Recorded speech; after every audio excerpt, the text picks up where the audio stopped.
Jokul TV, la télé de la jeunesse.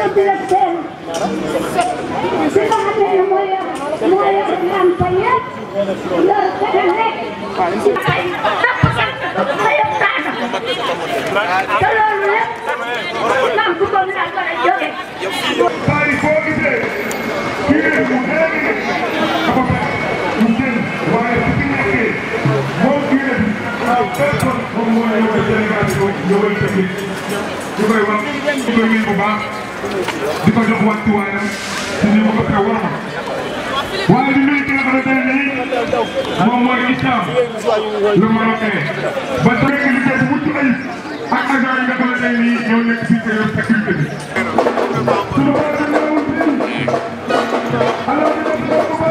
bu ñu mënee am association des communicateurs traditionnels de Rufisque du département officiellement reconnu par l'État du Sénégal, c'est grâce à lui.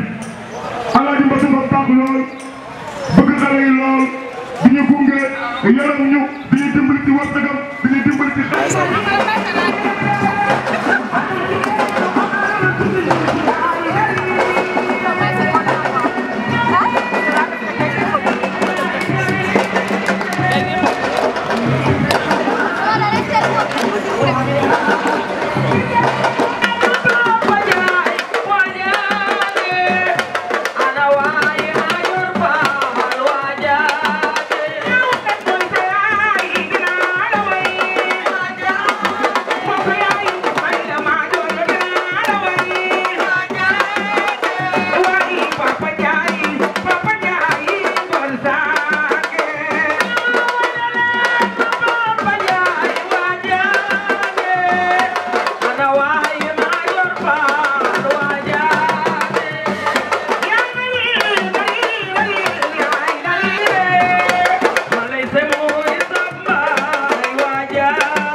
mooy Pape Ndiaye yor nga jigéen bi nga xamante ne nii mooy liggéeyu.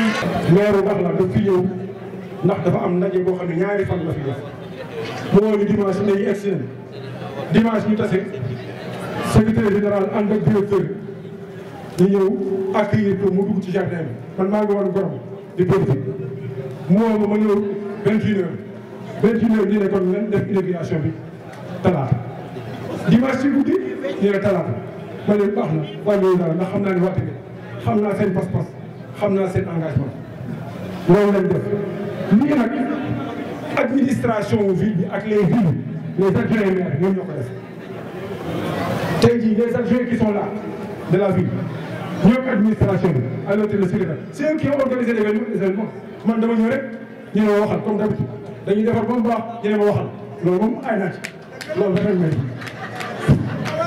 bu ma waxee rek ma xaaral man ma wax moo tax ma ni imam ñan na ko sànq maa ngi présenté imam Bamba ndax ñun suñu fierté am na le grand déguiseur était là les maires sont là ñetti maire ñoo jógee Maroc maire bi Bagdad maire bi Essaouira ak maire Dakhla notable yaa ngi fi bureau municipal mi ngi fi ñii ñëpp ay kilifa lañ ñu ànd ak ñoom ci dëkk bi bëgg dëkk bi communauté traditionnelle yaa ngi fi bañ ma jël dëkk bi mu ngi ne fii Masou Ngom mais ñëpp xam nañ ne Cheikh Mbaye ñu nekk ci xolu maire bi mooy organiser bi lépp ci mbaaxam jigéen ñaa ngi fi góor ñaa ngi fi ñii nga xam ne suñuy référence lañ sur le plan coutumier et traditionnel ñu ngi fi ñëpp accueillir nañ délégation marocaine bi den wax di wax waa Maroc jërëjëf di wax waa Maroc jërëjëf yokk ci ne lii ñu defal dañu foog ni jardin rek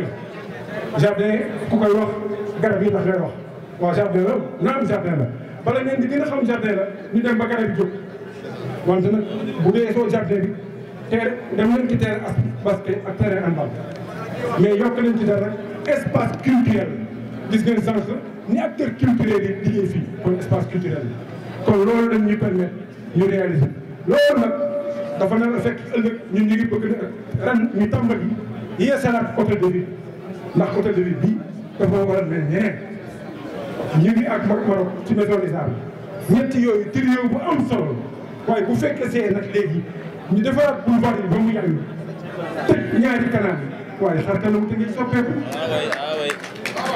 loolu la am de ñu bëgg ko ñu mën fépp moo la am yàllaa ko décidé kon yéen ñi teewe lii lépp ñu ngi leen di sant di leen gërëm di leen ndokkeel di leen ñaanal yàlla ñu may ay yeneen i inauguration yàlla def ba benn jour nit ay nit di jóge yeneen dëkk ñu ne fa jëm ñu ne nous allons à Rufisque ndax foofu dafa am lu fa xew lu fa doy waar dëkk boobu dafa nekk dëkk boo xam dafa taal nit ñi dañu am koom dañu jubóo dëkk bi dafa leer dëkk bi dafa am garab dëkk bi dafa set dëkk bi dafa organisé incha allah dina am yàlla ko yàlla def.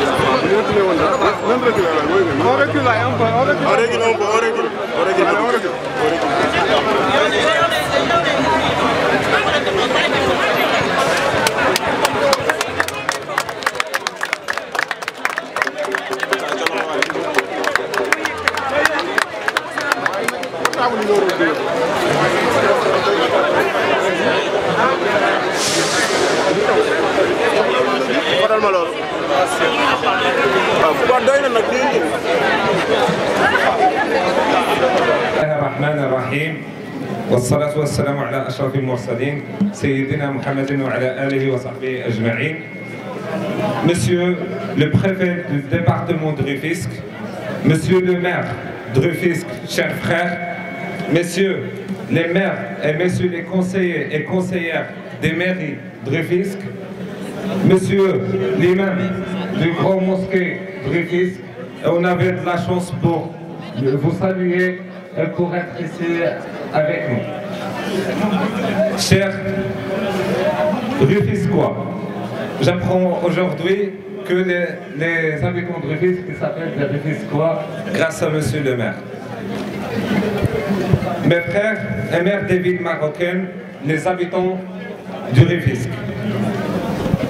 Vraiment, je vous dis un petit message que vous avez de la chance, que vous avez un maire, que Monsieur le maire, qui travaille le week-end et toute la semaine avec toute cette équipe-là et qui se bat pour l'intérêt de votre ville Rufisque. Cet événement, il montre vraiment la fraternité éternelle entre le Maroc et le Sénégal.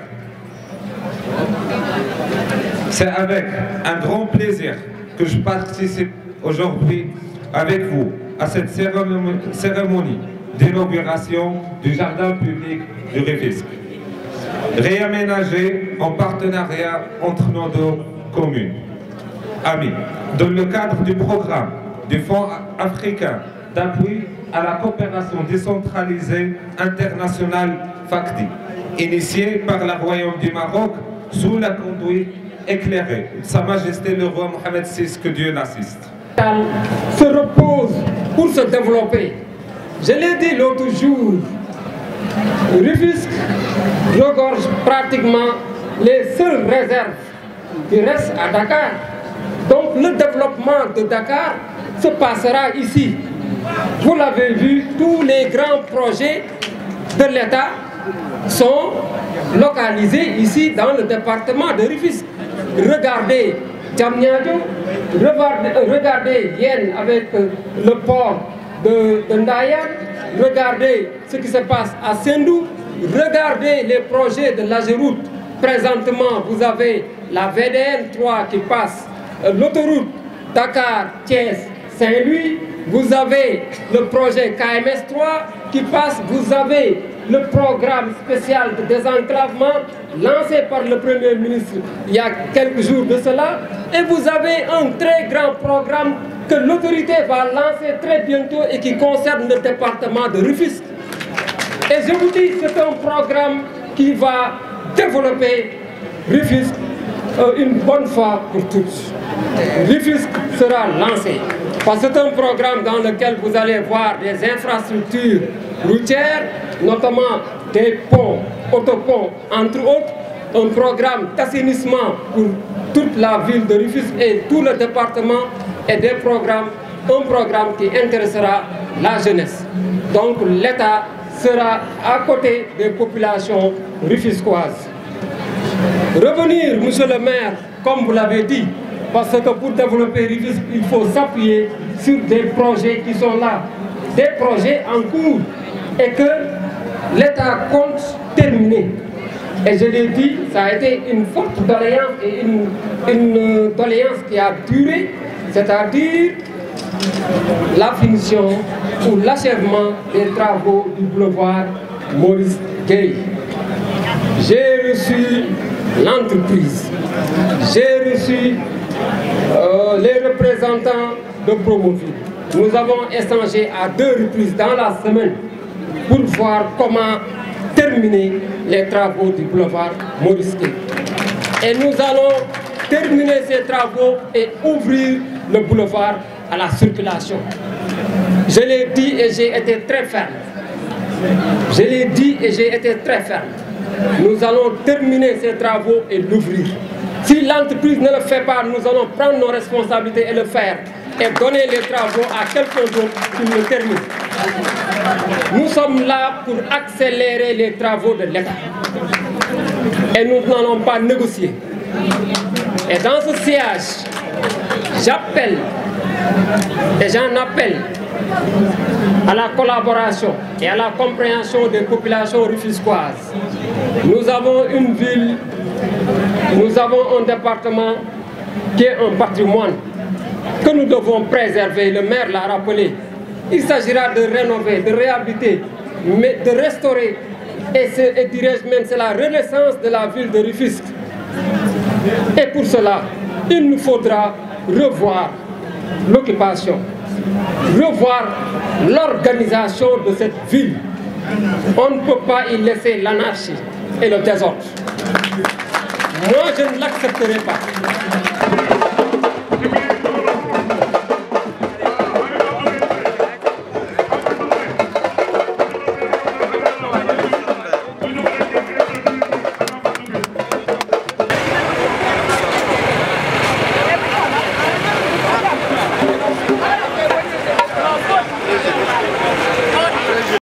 jaratul ngeen di dem feneen Charlie jeex na lépp li ngeen soxlaa seen information mu ngi fii si Jokul TV seen bëgg-bëgg mooy suñu yitte ngir taf seen bannière Jokul TV la télé de la jeunesse abonnez-vous.